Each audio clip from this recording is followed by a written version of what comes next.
What if the most boring part of crypto, e-payroll, vesting schedules, treasury management, turned out to be the most important?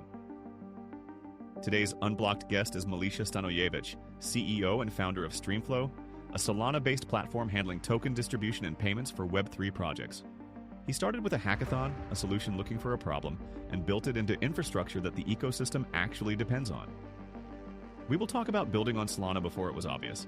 This is Unblocked with Dr. Gemma Green. Malisha, welcome to Unblocked. It's great to have you on the show. Thank you very much. Thank you for having me. You are a founder and the CEO of Streamflow, which is a Solana-based token distribution platform, which includes, I think, vesting, staking, airdrops, and token management for Web3 projects. And I want to obviously talk to you about that, but I'd love to understand a bit about yourself and what had you lead into crypto and to build Streamflow firstly.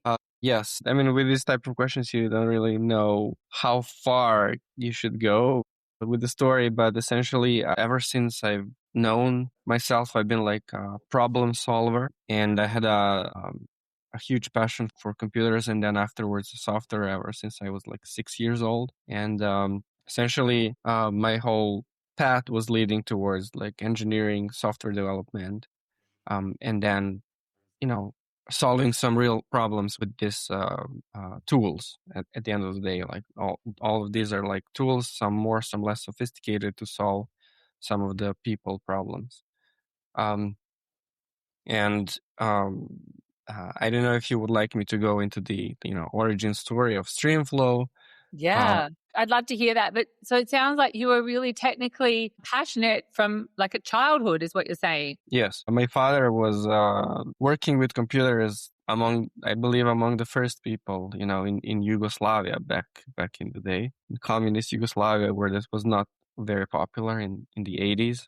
And then he kind of got me into the world. I just, started learning by his side, and I am forever grateful and thankful for that opportunity. But yeah, it was always doing something, fixing something, having this technical and engineering background. Yeah, so he kind of was also into similar things to you and mentored you and supported you in developing all the skills that you've got today. Well, I am very thankful actually that he didn't meddle too much. He was just supportive of all my decisions throughout childhood and while growing up. And that includes like choosing a high school, choosing a university. He was just very supportive and just, gave me an open path that I could walk through and build my own path, forge my own destiny. Wow. It's not like he was kind of pushing me in one direction or another, but I had the opportunity to just, steal the knowledge from him.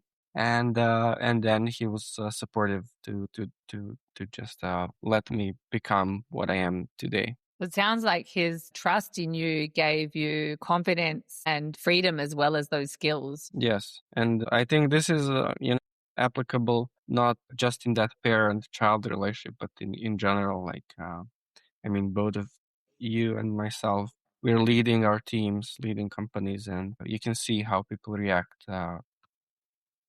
Different people in different way, but very often I think leaders find themselves surprised when they give autonomy, and trust in some of their best people, and then they perform extraordinary.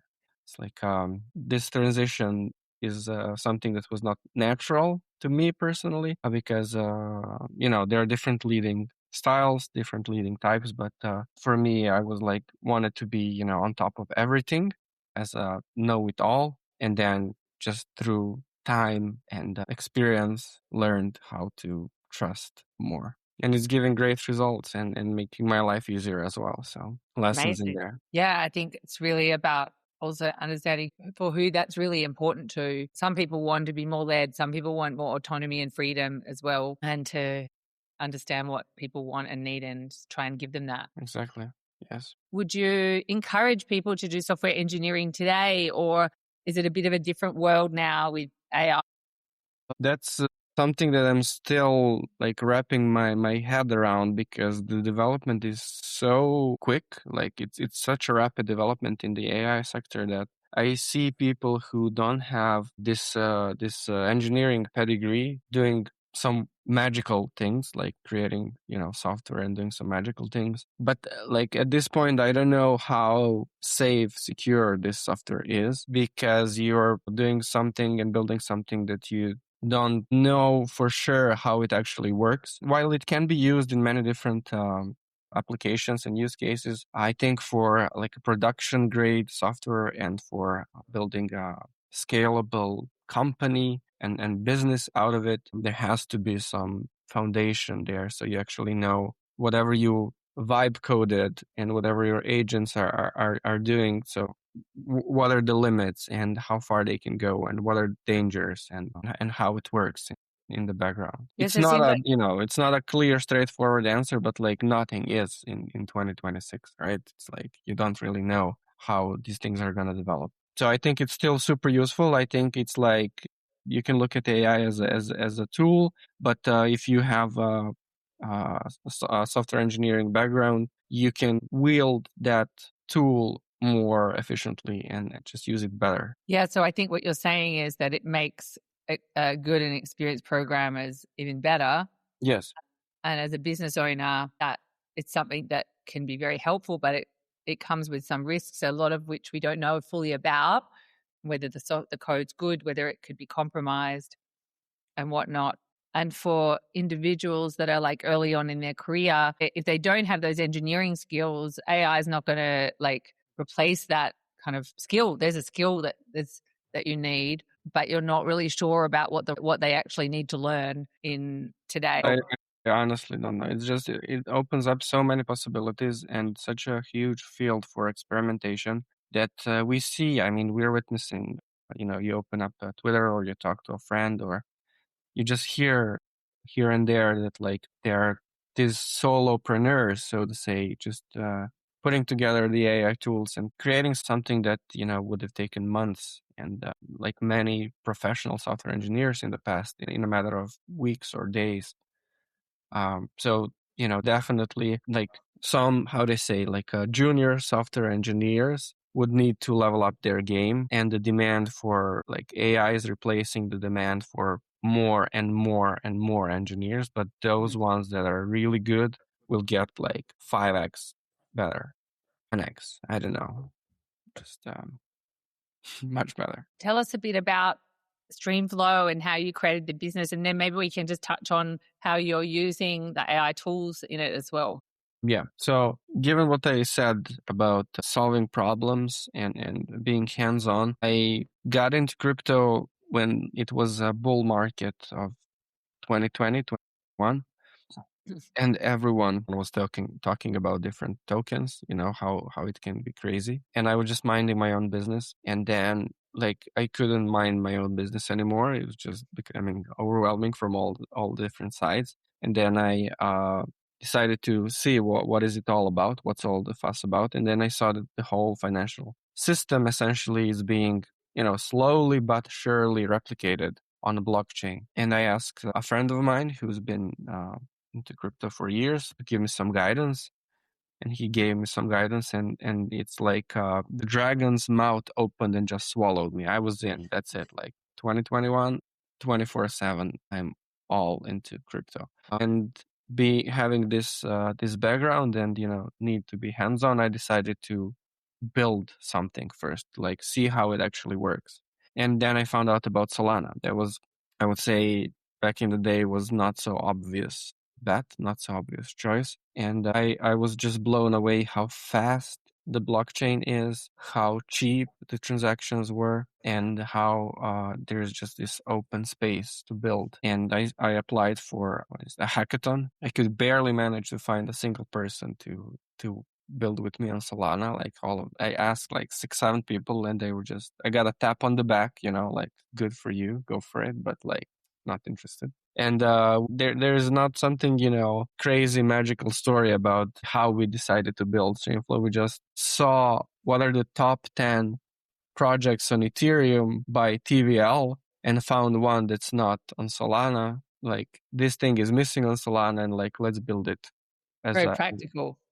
Very, very practical. And the funny thing is, we built it as a hackathon project, and I mean most companies and projects start by identifying a problem and demand and then coming up with a solution. Well, we had it the way around. We had a solution and we're like, okay, this solution, what do we do with it? And then spent several months literally talking to other founders, investors, people from the community, crypto traders here and there, just doing the market research. And then we understood that this building block that we had, we could use it, replicate it, and build something like a full-blown product out of it. And that's how the first use case for Streamflow, which is token vesting, just like companies have their shares and have equity and they have their vesting schedules for investors, advisors, core team members.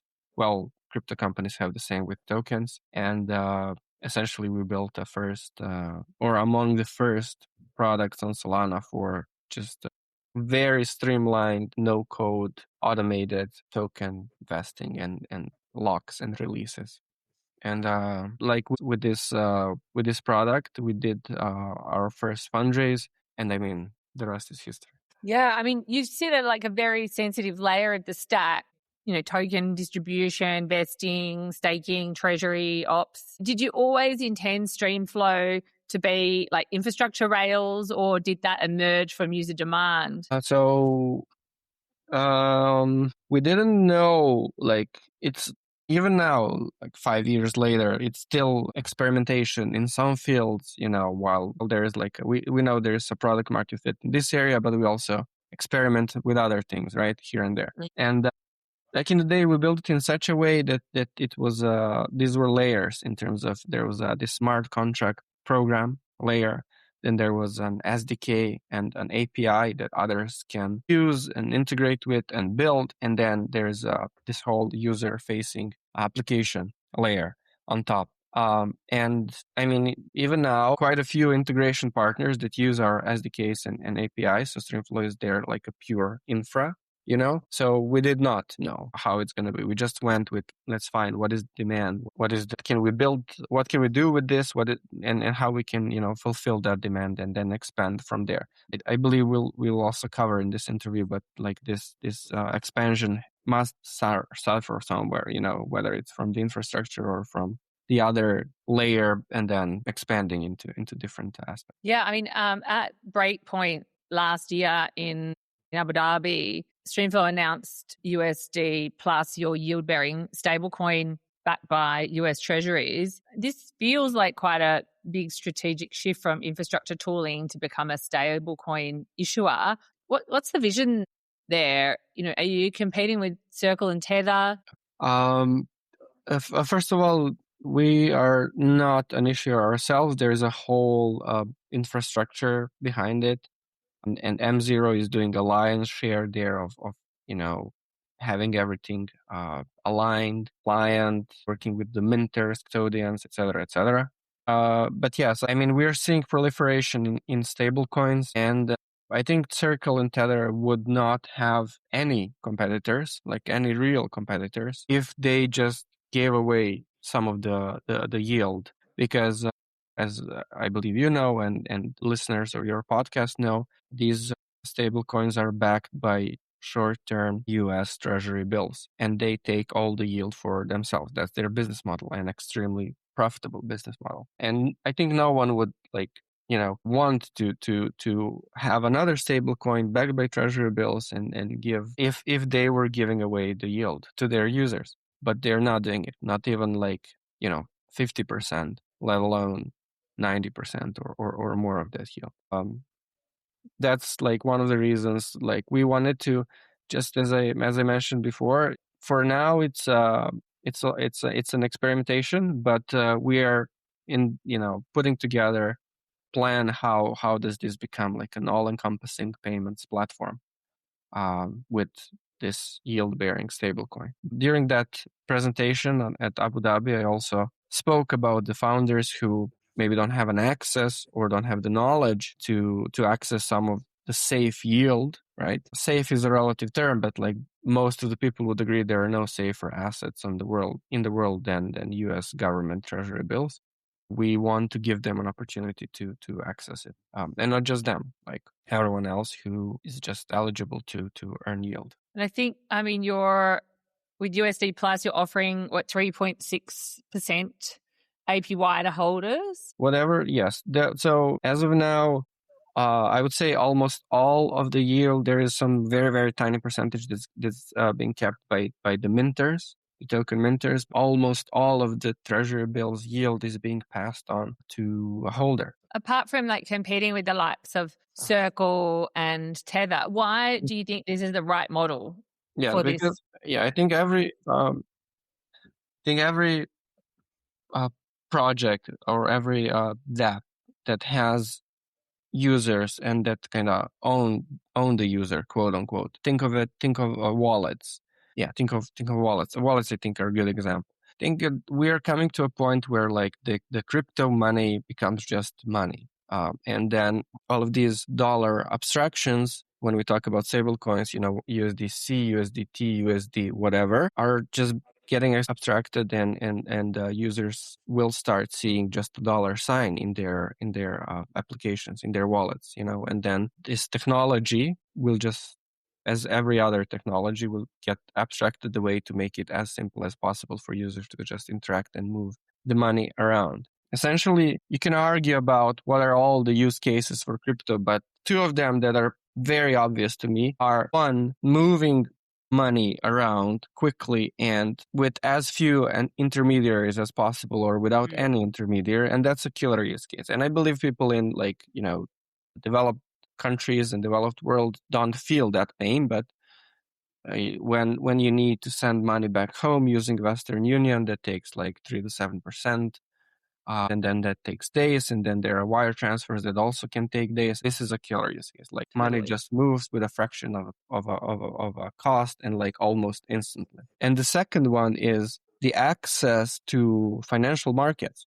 A lot of the good opportunities were just kept by gatekeepers, by institutional investors, by insiders who have knowledge and access to certain funds, opportunities, companies. Then hedge funds used to have a trading strategy. I mean, they still do have, but let's take as an example, like delta neutral trading strategy. It's like very, very simple strategy that's been held as a secret for many years, right? But now everyone has access to it. Then having access to US Treasury bills is also like, not something that should be kept for a limited few, but should be given to everyone at the end of the day. That's my core belief. And these are just a subset of examples. And what we want to achieve with USD Plus is give access to these markets. And this is just one way to do it. There are many others.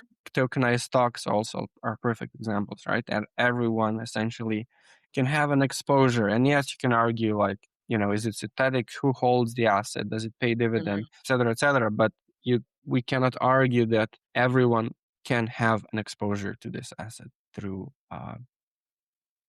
Solana or other blockchains. Yeah, so just trying to recap what you said, Malisha, you're saying that the two big use cases that you see, like that are most important, one is moving money quickly and seamlessly, and then the other one is being able to have exposure to products like that any kind of sophisticated investor might be able to invest in. Yeah, access. Yeah, exactly. Moving money almost for free and almost instantly, globally, and having access to like all of the financial opportunities that the world can offer. It's like a full democratization of financial markets. That's something that drives me personally, and think we have benefited from it, and I think I want others to benefit from. Yeah, I mean, it's a very inspiring vision, and I can see why that, motivates you. I just wanted to ask a question about your background. It feels like there's a lot of builders in the space that come from the Balkan area. How much do you feel like that strong presence across the ecosystem? Do you think there's any overlap between Solana's developer culture being really fast and pragmatic and having these kind of first principles that you've just mentioned and the environment that you grew up in? Yeah, I think you're making wonderful connections here. And this is all, at the end of the day, very much intertwined. in a sense that, yes, a lot of people from Balkans are into engineering, are into software. And my view is this has been one of the few opportunities in like post-communist, post-socialist Yugoslavia and then Serbia and all of, Croatia and other countries as well, to actually earn a decent living in like later 90s and early 2000s. And you can like find a proof for this in the fact that huge software companies like Microsoft, Databricks, and others are setting up their development centers in this region, right? So that means that there are great engineers that essentially can do wonderful job with a lower, smaller cost than engineers from, I would say, the more developed countries. And another aspect is why, apart from just these builders and engineers in this region, why are they drawn to crypto, in my opinion, is that the lack of what I just spoke about, like the lack of access to financial markets. Essentially, there's no public stock exchange effectively in Serbia. Like if you had any disposable income up until several years ago, your only choice was basically a real estate. And there's this like almost a meme that like everyone is aiming to buy an apartment in Belgrade. It's like a life goal for all the people in Serbia. As an investment, as a life achievement or whatever. It's funny and sad at the same time. So I think those are the reasons why you see so much activity in the Balkans. Solana has their own communities. They're called super teams, and like Super Team Balkan is among the biggest ones in the world and most active ones. Yeah. So what you're saying is that this kind of bricks and mortar, because that was seen as like the gold, like so safe as gold in the part of the world that you come from, because the economy wasn't as developed, but there was a real focus on skill acquisition, and there's a very, very strong engineering culture and work ethic there. And also what I'm hearing is like hunger for achieving things and doing things. Yes. And the limitation just makes you resourceful in terms of, you have very few options, and then you have to excel and create more options for yourself. Yeah, and when you talked a little bit about your style of leading as a founder and CEO of your company, how much of that is shaped by where you come from? Do you see how that background influences how you build and make decisions today? Well, in this case, I would not like to generalize. I can just speak for myself, which is that my experience has taught me to be self-reliable in like all aspects of life. And this is something that I brought with myself when founding a company. And that meant, to be very honest, being a very like on top of the things and controlling. And it was something that I just throughout years have learned to do in a better way, not to be just on top of everything all the time. So I don't know if it's a cultural thing, to be honest. Yeah, I cannot make such a generalization. Yeah, but it sounds like in your case, and thanks for distinguishing that as well, that being able to take care of yourself, having quite a lot of skills and being across everything. But as you've matured, that's nuanced a little bit as well to also empowering others in that regard too. Yes. That's a fair statement. I think we're all always work in progress, every one of us, like until we die. And you live, you learn. And my style has changed dramatically for, I believe, everyone in my company and around me appreciates it much more. So yeah, I don't know what else to say on that front. Well, I like more and more when I give autonomy to people, encourage them more, and just help them when they're stuck, instead of like asking the right questions at the right time, guiding them to get to their goal and owning that goal, instead of being deeply immersed in their work. Yeah, I mean, I don't think it's just a fait accompli that just through getting older or the passage of time that you necessarily evolve your style. And that, it sounds like what you're saying is quite like a significant shift for yourself that you like very kind of intentionally took on. And I mean, I'm also very curious, how has your experience been in this regard? I mean, Power Ledger is I believe it's a company from like 2017 or something like that. And yeah. I mean, yeah, we set up the company in 2016, May, so we're about to turn 10. wow. And yeah, I wouldn't say I'm as evolved as you, Malisha. I think my team would probably complain about me being across more details than I should be. But I would say it's very similar to you in that I definitely have the ambition and intent to be more like that. And it's something that I'm like, yeah, working on. And with some people, I found that it's much easier than others to do that with. So yeah, I've got like some people in my team now that I think when you see people making decisions that kind of align with what's fundamentally important to you, it's easier to devolve decision-making power in more absolute terms and autonomy than when you see people that are not taking account of what's important to you in how they work. So what I take from that is it's important to work with people for which there's trust around those areas so that you're able to do that and not feel like you're taking too many risks. Definitely. And like you have to know yourself, right? Because at the end of the day, I realized I cannot work with everyone. I thought that I'm like super diplomatic and can adjust and work with everyone, but the reality shows that I cannot. And it's not, even if I could, it's not the best use of my time and just abilities. So as an example, I have realized that I'm having really hard time working with junior people, like no matter which role and how smart they are, but there are some things that when you're just at the beginning of your career that are just natural and normal that you're not excelling at them, but I just cannot, function on that level and cannot come back to the same thing again and again and again and again and that until that person evolves. So what I have done is essentially I work with seniors who find joy in managing juniors and seeing person grow. Yeah. I mean, I would echo that. I mean, I also have 3 kids, so I do a lot of that, in my home life as well. And I find like I've got a battery for that and it gets used up for my children. But I think on top of that, what I'm hearing with what you're saying, and I feel similarly, is that, for me to be really in my element or flow, it's like using that bit of my brain that's really working with people that have a similar level of competency and you can move the conversation forward that feels like it's a good use of your time. Yes. Yeah, I don't have any kids yet, but I think I'll have to, like yourself, I'll have to work with juniors. Yeah.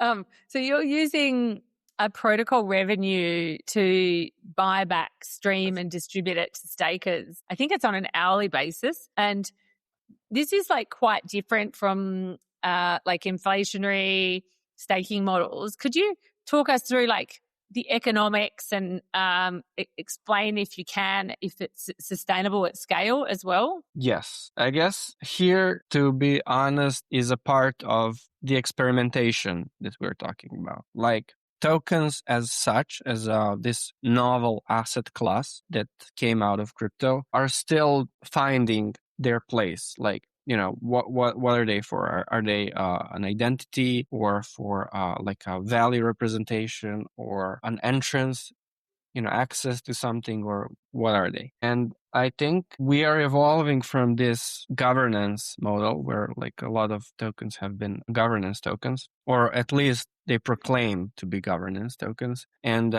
like we as an industry are figuring out, do we really want these tokens to be governance tokens, and who is really governing the decisions, and what am I entitled to? Like which governance, right? Am I just entitled to some insignificant decisions or huge decisions, etc., etc.? And we are seeing it, every once in a while, a big protocol, and there's something like, wow, what's going on? Like Aave and, their revenue, and like a Labs versus DAO.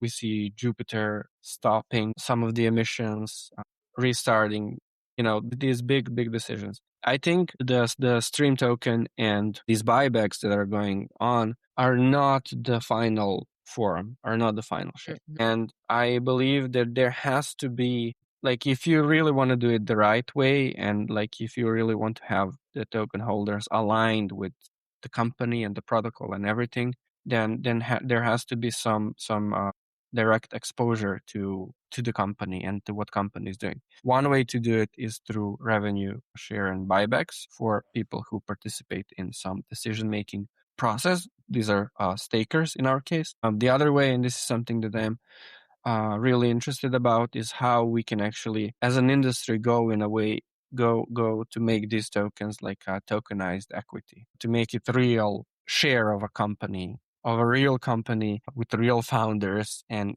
with real rights and everything that goes along with it. I think Switzerland has great legislation and is at the forefront of this, but this is something that we are discovering and figuring out how to get there, how to get to that point, so people can just be more aligned and don't have to worry about the projects rugging and just leaving and token holders getting nothing. Yeah, so it sounds like you feel like that's kind of the direction of travel that things could go in, and it's a good thing. Yes, because the thing is, like, to start, this is my view, of course, I might be wrong, but like to do buybacks and to do a dividend payout as a traditional company, you really have to have so much money in the bank account that you don't know how to spend it better to grow the business. And then, it's time to start paying out the stakeholders. And I doubt that most of the companies are on that level. It's like, you can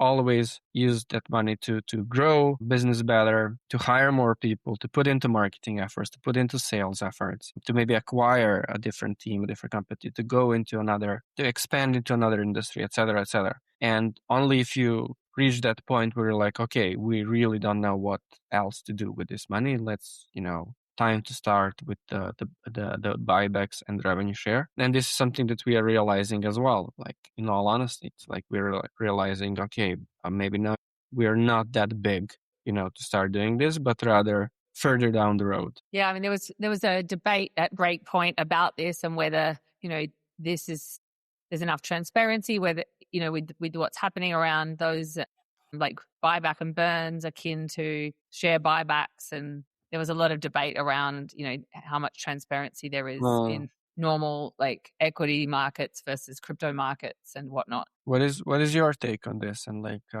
is there something, an analogy that you can draw from the Power Ledger and the token itself? Well, not so much for us, although we have done quite a few buybacks, like just at the equity level within the company. But as far as tokens go, I mean, and how it would compare to, say, like public stocks.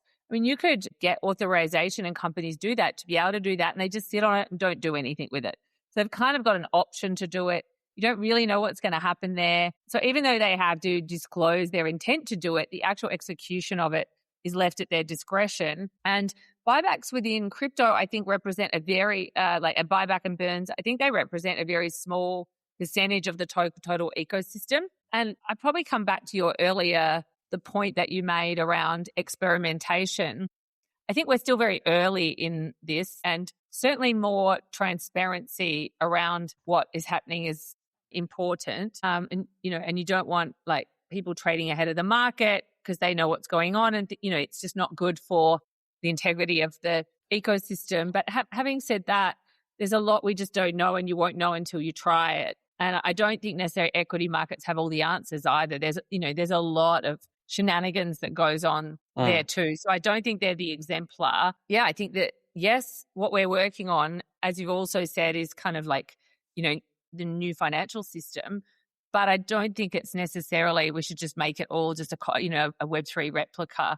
So, yeah, I think where there's more at stake, and you start to see the things that might go wrong, actually go wrong, then you can put in some more guardrails. But I think it's a legitimate approach.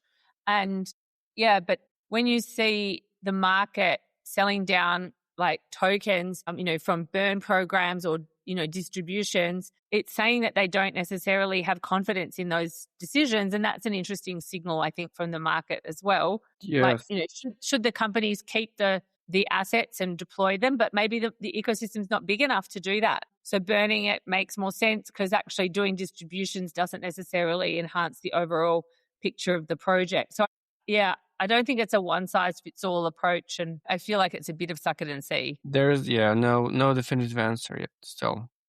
as Yeah. there we saw, I don't know if you saw that, but Helium stopped their buybacks, I believe, in January, because when you just see at the market, it doesn't have the effect that they wanted. It's like there was Totally. supposed to be a lot of demand coming from this, but just the supply is so overwhelming that it paints a terrible picture. Yeah, the economic theory isn't borne out. And so, yeah, they've understandably changed approach. I wanted to talk a bit about maybe like experimentation or even things that you're working on that are not necessarily experimental, but you're just excited about. Like, what's one thing you're working on right now that you're most enthusiastic about that you could actually talk about? Let me see, what is it that I could talk about? Well, I think it ties to like what I was discussing. It ties all back to these use cases that I truly wholeheartedly believe are the real and good use cases for crypto. And that is money moving around quickly and cheaply, and having access to financial markets. So for Streamflow, that means just expanding from this infra layer and this stack that provides tooling and just the token management operations into, well, we will see, but one direction is more bank-like features. So like a business banking accounts and built on primarily on stablecoin rails, and allowing businesses, not necessarily only Web3 crypto businesses, but other businesses as well, to benefit from it and have their place where they manage treasury, where they earn yield on options, that several options that they have. They're like curators that kind of pick and choose these options to present it to companies, and then companies themselves decide whether they're going to put their money or treasury into T-bills or into delta neutral strategy or into Borrowland on some of the protocols, and then manage their expenses from there. So that's one direction that's super interesting to me. The other one is what we just spoke about, which is like, how can there be more alignment between token holders and the company, the team running the operations and everything, which we're researching to figure out how can we make that happen through this tokenized equity. And essentially, there is this catchphrase like, to launch publicly on chain. Like, how can we make that happen? Yeah, it's very exciting prospect. And the first idea that you shared sounds like it's it's about having all the products in a way that, from a user experience is very easy to see. How do I allocate my portfolio and actually implement that and see how it's performing as well, probably. Yeah, definitely. But we're taking an angle given like our existing customer base and the experience, the knowledge, and the brand. We're taking a B2B angle in all of our work. So how can startups who have raised whatever amount better manage their treasury and their operations, and how can Streamflow help them with that? Not just with one aspect of it, but from the get-go, once they raise. And the second is, how can how can anyone launch a company? I mean, that's the end goal. Like anyone anywhere in the world launch a company that's like legit, is compliant, has all the right pieces put in place, and everyone else can actually get an access to invest in that company through a token, ideally through a token. Yeah, so it's really like democratization of investment using Web3, and also like of new company creation and new value creation as well. Yes. Awesome. I think it's these are just huge opportunities, and they might not be, how they say, super avant-garde, like something that's extraordinary, something that's revolutionary, but like, how can this be done much better with the technology that we have, giving access and managing funds much better? Yeah, I mean, I would maybe just disagree with you slightly that I think doing that is quite revolutionary.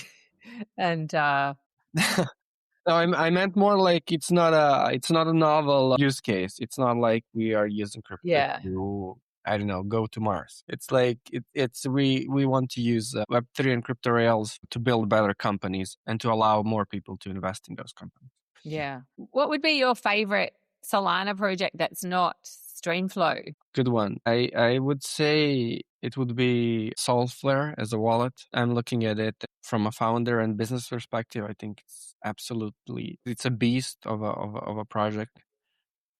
It's becoming like one-stop shop for an individual to have their access and gateway to crypto without needing anything else but their offering. So I like that, how to say, vertical integration of the businesses where they own the end user, and then the end user is provided with the best experience without needing to leave their product.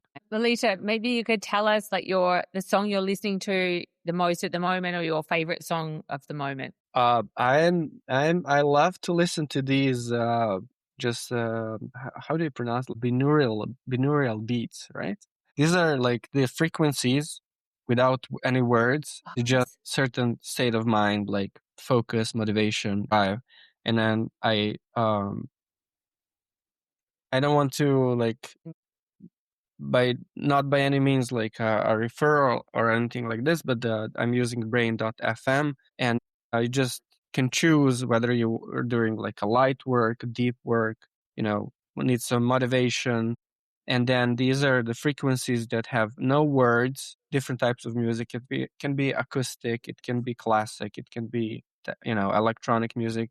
But these are the frequencies that just put you in the right state of mind to do what you need to do. That's, the general music that I'm listening to when I'm working throughout the day. On a side note, I started learning Russian as a hobby because it's very similar to Serbian. And I started listening to Russian music just because to learn the language better. So there's this song that I like, but I don't like. I mean, it's in Russian, and I don't believe that most of your listeners don't understand Russian. So have you got a Russian song you could tell us about? Yeah, it's «Он мне нравится». It's a very like, a girl likes a boy. The others are telling her that he is not the right for her, but she still likes him regardless of all of that. So nothing too deep, but it's just so catchy that like I love it. Very sweet. I live in Switzerland, and I've just started learning Swiss German as opposed to just High German. And I've also been listening to Swiss German songs too.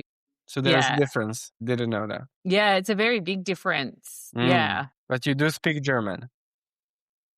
I started learning Swiss German just like in December last year, and I've made more progress with that than I did with German prior.